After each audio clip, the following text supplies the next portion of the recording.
मनसेचे मुख्यमंत्री एकनाथ शिंदे यांच्याकडे आता नवीन मागणी समोर आली आहे। वाहतूकदार भावासाठी मनसे मैदानात उतरले। रिक्षा टॅक्सी वाहतूकदार यांच्यासाठी बॅनरबाजी करण्यात आली। मनसेचे चेंबूर विधानसभा अध्यक्ष माऊली थोरवेंच्या अध्यक्षतेखाली ही बॅनरबाजी झाली।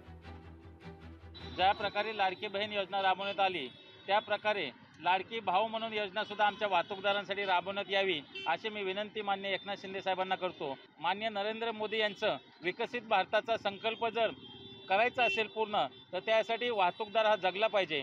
संपूर्ण देशाचा इन्फ्रास्ट्रक्चर ज्या वाहतूकदारावर अवलंबून आहे त्याला कुठेतरी न्याय देण्याची गरज या ठिकाणी आहे। म्हणून आम्ही वाहतूकदारांवर जो अन्यायकारक ई चलनच्या माध्यमातून जी कारवाई केली जाते, लाखो रुपयांचे दंड थकीत आहेत, या दंडाची रक्कम माफ केली जावी।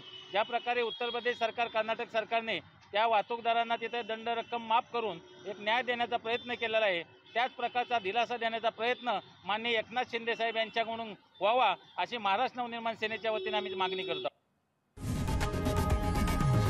लोकशाही मराठी ऐका, पहा, जागरूक रहा।